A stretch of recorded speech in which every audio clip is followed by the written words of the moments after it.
नमस्कार, आप देख रहे हैं हमारी खास पेशकश बिग डिबेट। मैं हूं आपके साथ अक्षय सिंह। फसलों पर एमएसपी की कानूनी गारंटी की मांग एक बार फिर जोर पकड़ती दिखाई दे रही है। किसानों के एक प्रतिनिधि मंडल ने आज संसद में लोकसभा में नेता प्रतिपक्ष राहुल गांधी से मुलाकात की। राहुल गांधी ने किसानों से बातचीत के दौरान ये दावा किया कि उन्होंने आकलन किया है कि सभी फसलों पर कानूनी गारंटी दी जा सकती है।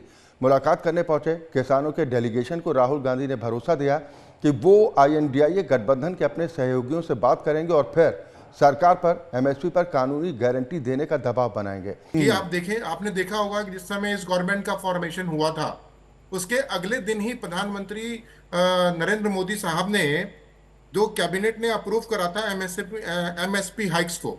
मतलब ऑलमोस्ट 14 खरीफ सीजन क्रॉप्स था जिनको अलाइन करा था इन्होंने गवर्नमेंट ने, और जी। उस पे इन्होंने एक पर्टिकुलर हर खरीफ को ध्यान में रखते हुए एक इंक्रीमेंट दिया था एमएसपी को। राइट। अगर आप जानने की कोशिश करेंगे तो कुछ प्रोडक्ट्स उस टाइम पे थे जो गवर्नमेंट ने कहा था कि जी आप एग्जिस्टिंग लेवल पे इसको परचेस कर रहे हैं, उसमें हम आपको सपोर्ट करेंगे कि सो दैट कि जितने हमारे फार्मर हैं वो फार्मर को जो प्रॉफिट है वो प्रॉफिट एलिमेंट उनको प्रॉपर मिले। क्योंकि जो भी कॉस्ट ऑफ प्रोडक्शन है उनका, ये cost of production different different ministry ने, जैसे कि पिछली बार आपने देखा होगा कि इंफॉर्मेशन एंड ब्रॉडकास्टिंग मिनिस्टर हैं मिस्टर अश्विनी वैष्णव जी, उन्होंने कॉस्ट ऑफ प्रोडक्शन डिटरमाइन किया था कि सर कुछ डिफरेंट डिफरेंट प्रोडक्ट्स हैं, क्रॉप्स हैं जिनके cost of production her farmer के लिए इतना मिनिमम होता ही होता है। तो उन पर्टिकुलर आइटम्स का अपने को एमएसपी एक निर्धारित करना चाहिए जिससे हमारे फार्मर को एक रिलीफ मिले और उनको ये लगे कि भाई जो भी प्रोडक्शन वो करें, जो भी क्रॉप का जनरेशन हो, उपजाएं, फसल उपजे, उसमें उनको गवर्नमेंट की तरफ से एक मिनिमम गारंटी शेप में दी गई है कि आप जो भी क्रॉप का प्रोडक्शन करेंगे आपको नुकसान नहीं होगा। जो एग्जिस्टिंग गवर्नमेंट है उस गवर्नमेंट की ये एक, जो मैं समझता हूँ, ये धारणा है कि जितने भी हमारे एग्रीकल्चरलिस्ट हैं, फार्मर हैं, उनको प्रॉपर एमएसपी मिले और वो किसी भी तरीके से उनको ये फील ना हो कि मैं जो अनाज खरीद के उपजा रहा हूं और जो मेरे कॉस्ट ऑफ प्रोडक्शन है उस वो सरकार मुझे देने को तैयार है, और उसके ऊपर जो मेरा प्रॉफिट मार्जिन है वो प्रॉफिट मार्जिन अप टू, जैसे कि मैं आपको बताऊं कि एमएसपी ने margin of more than 50% above their C2 का। प्रोडक्शन कॉस्ट देने की बात करी है। सबसे पहले अगर बाजरा की बात करूं तो 77% इंक्रीमेंट हुआ था, और अरहर दाल की बात करूं तो वो 59% था। अगर मैं भुट्टे की बात करूं तो 54% था। काले चने की बात करूं तो 52% के आसपास अबव दी 50% कॉस्ट। ये इसका इतना गवर्नमेंट ने, जब जिस समय गवर्नमेंट फॉर्म हुई थी नेक्स्ट डे ही इन्होंने ये एमएसपी को कंफर्म करा और ये ऑल 14 खरीफ को ठीक है। इन्होंने हाइक करा, एमएसपी प्राइस को हाइक करा।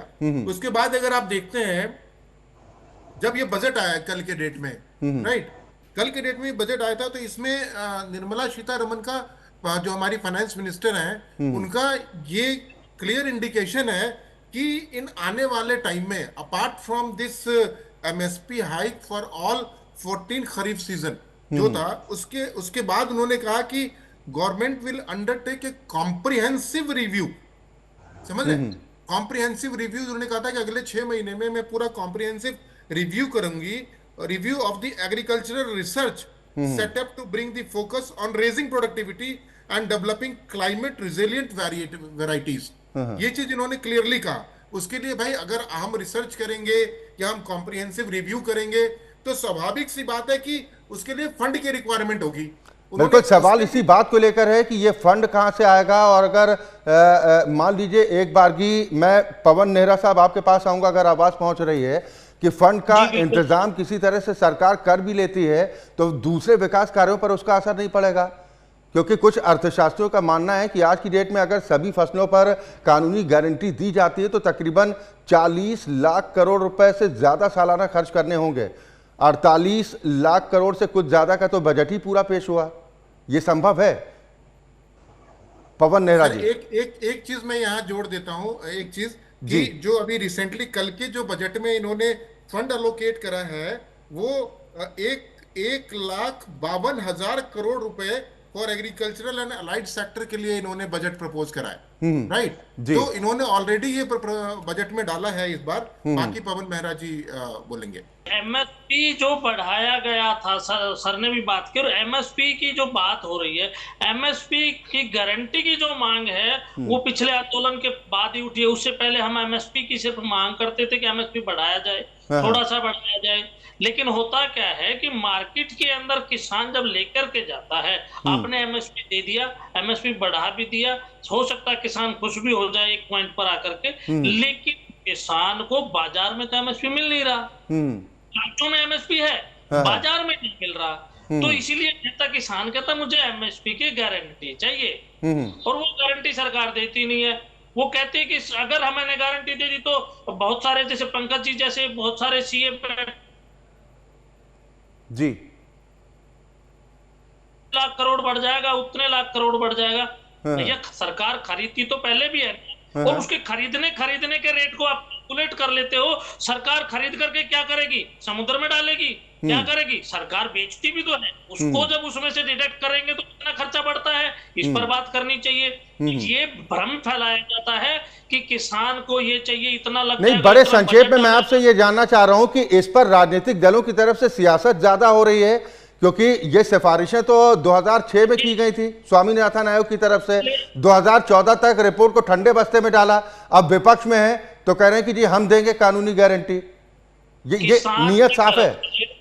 किसान की तरफ से हमेशा से, चाहे सरकार कोई भी रही हो, वो इसी तरह से जब सरकार में होते हैं, जब पावर में होते हैं तो ठंडे बस्ते में डाल देते हैं, जब विपक्ष में होते तो आवाज उठाते हैं। बीजेपी भी ऐसे ही कर रही थी और आज कांग्रेस भी ऐसे ही कर रही है, सीधी सीधी सियासत के अलावा। चले, यानी कुल मिलाकर ये कहा जाए कि अपनी अपनी सियासत चमकाने की कोशिश ज्यादा की जाती है। समय का अभाव है, माफी चाहेंगे आप दोनों मेहमानों से, वरना ये विषय और भी आगे बढ़ाया जा सकता है। लेकिन जो अब राजनीति इसको लेकर एक बार फिर गर्म होती दिखाई दे रही है, उसके बाद सवाल इस बात को लेकर उठ रहे हैं कि क्या वाकई में राजनीतिक दलों की किसानों के प्रति ये नीयत साफ है, या सिर्फ उनका मकसद अपनी राजनीति को चमकाना है। बहुत शुक्रिया आप दोनों मेहमानों का मेरे साथ इस चर्चा में शामिल होने के लिए।